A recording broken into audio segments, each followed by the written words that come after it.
NBA superstar. Now, regardless of what your definition of a superstar is, I think we can all agree that it is not only one of the most exclusive roles to have in the NBA, it's also the hardest. I mean, you're not only expected to be the leader of your team, but you're also expected to carry majority of the load for your team. And when your team fails, all of the criticism falls on you, which is why it's extremely rare to be in this conversation. See, this is the elite of the elite class in the NBA, and you have to be everything I just named and then some. Now, we have many young players in today's game who make a great case to be in this conversation. One day, they have it all: the flash, the talent, the leadership. But we always talk about the same young stars: Luka, Tatum, Anthony Edwards. And that's not to say they don't deserve to be in this conversation, but in the recycling of these names, we tend to overlook one of the best up-and-coming stars in the NBA, who undoubtedly has the potential to be the next big superstar in the NBA. The thing that separates Shai from most is his unorthodox playstyle. One could describe it as an enigma. He doesn't have the best burst that just jumps off the screen, but he has crazy length and phenomenal footwork. Both of these allow for him to be virtually unguardable at all three levels on the basketball court. But even if you are able to prevent him from scoring, he has the ability to manipulate and bend defenses at his will with his phenomenal slashing ability. Now, Shai has improved drastically year to year and has had a huge impact on every single team he has played on, going back to his rookie year. But no one ever saw Shai becoming this good, and being overlooked is nothing new to him. Shai has been overlooked since 9th grade when he was cut from his school's junior team. Kind of reminds you of somebody else. Can't put my finger on it. Anyways, obviously, he made the team eventually, and when he did, he blossomed into a top recruit in his class. He did transfer around from high school to high school a couple times, but when he finally settled down to one high school, he garnered a decent reputation, as 247 ranked him as the number 31 overall prospect in the class of 2017, and Shai had announced that he would be taking his talents to the University of Kentucky. The crazy thing is, just a year ago, in his junior year, Shai had already committed to Kentucky's SEC rival, the Florida Gators. But he took a huge leap this year, and he reopened his recruitment in hopes of landing with a school that might better prepare him for the pros.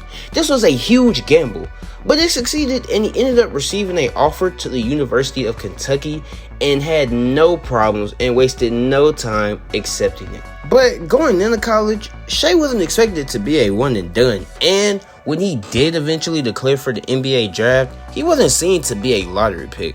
And this seemed true early on.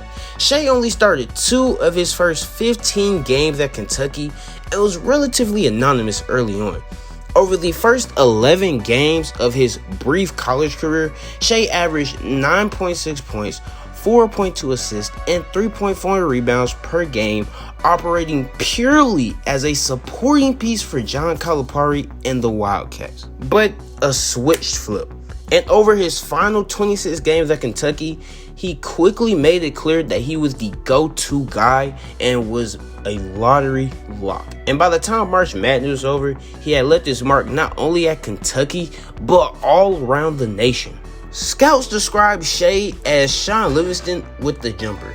He compensated for limited burst with excellent size and length. He kept his dribble low and did a fantastic job changing speed and direction. He was phenomenal in the pick and roll as well, as he ranked in the 86th percentile on pick and roll opportunities, showing elite patience and passing vision.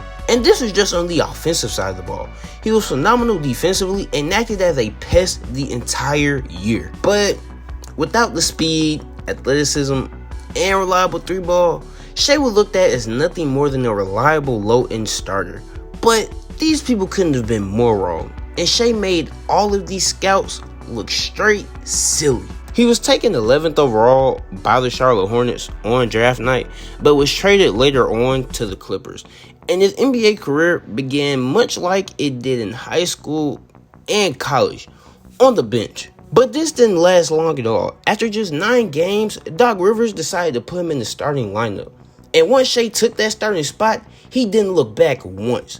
He was a very key piece for a Clippers team that made a very surprising push for the playoffs, despite being made up of a collection of cast-off veterans and upcoming youngsters. He played in all 82 games this season and finished with averages of 10.8 points, 2.8 assists, and 1.2 steals per game on 55.4 true shooting percentage, and this was good enough for him to make all-rookie second team. This success followed him into the playoffs when they faced a loaded Warriors team.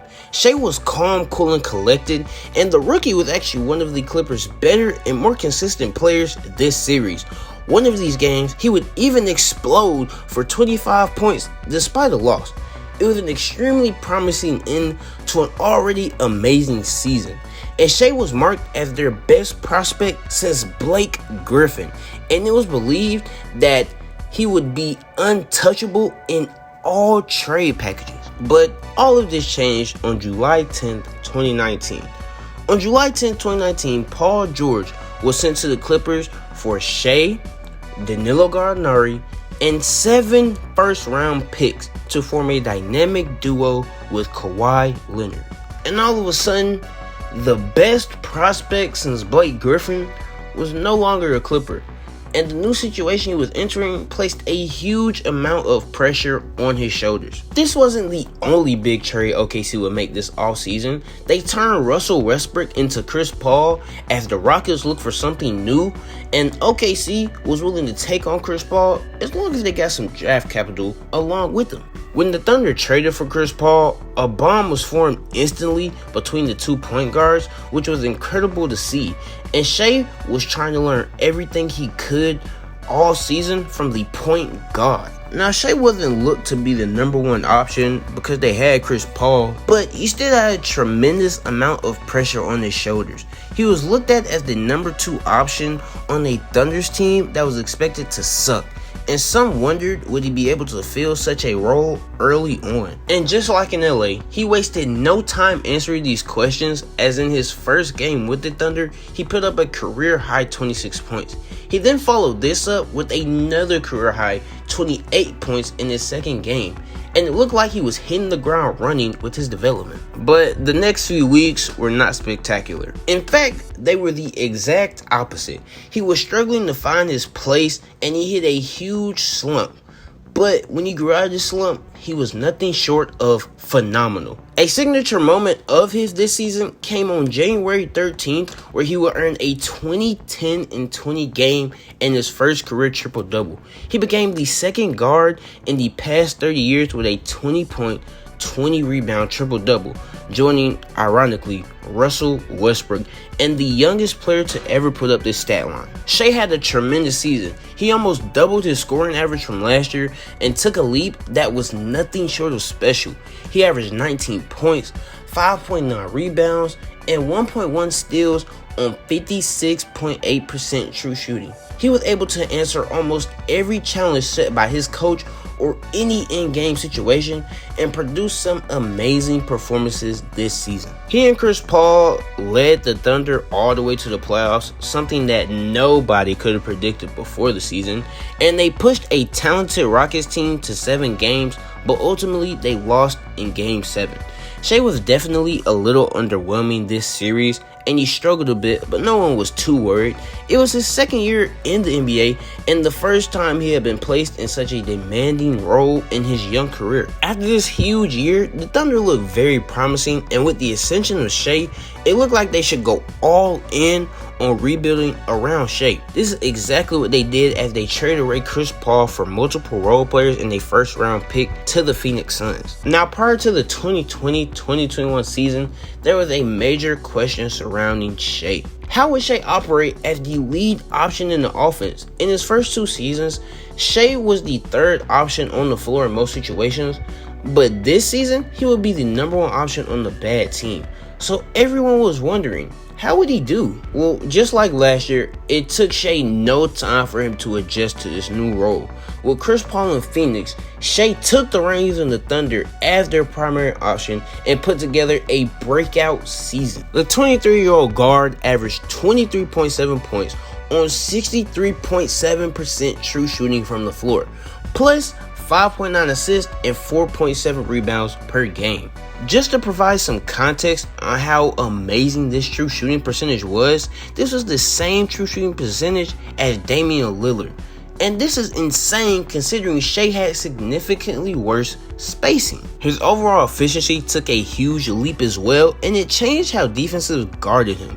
His passing improved significantly. He had become a sniper from downtown due to his improved mechanics and became much better at recognizing body positioning, which allowed him to destroy defenses through manipulation. Now, Shai's season was cut short in March because of a significant plantar fasciitis tear in his right foot, but he had another tremendous season, and it was very clear that Shai has the ability to lead a very good team while being the lead guard. The Thunder thought so as well, as they gave him a 5-year, $172 million maximum rookie contract extension, and they were all in on Shai Gilgeous-Alexander. But naturally, with an extension this big, there could be some hesitance from fans, but it's safe to say that once he returned from his injury this past season, he eliminated any doubt that filled the minds of fans all around the NBA. Now, his start to the 2021-22 NBA season was extremely slow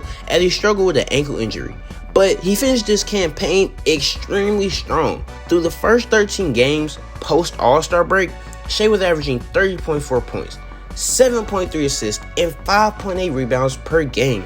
He was extremely efficient as he shot 54.2% from the floor and 39.3% from beyond the arc. From the footwork to the playmaking, he was amazing in every single aspect of the game.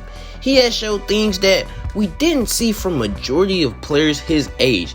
The maturity and the ability to carry majority of the load for his team are qualities we only see from the elite of the elite class in the NBA.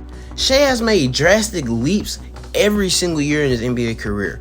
They asked, could he be a 2? He proved that. They asked, could he be the number 1 option? He proved that.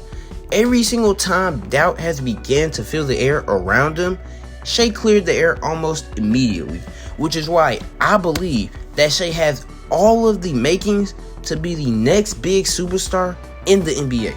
But that's just me. Let me know in the comments whether or not you are buying into the superstar hype around Shai Gilgeous-Alexander. If you enjoyed what you saw, don't forget to like the video. And while you're at it, subscribe. I post videos like these all of the time. And until next time, peace.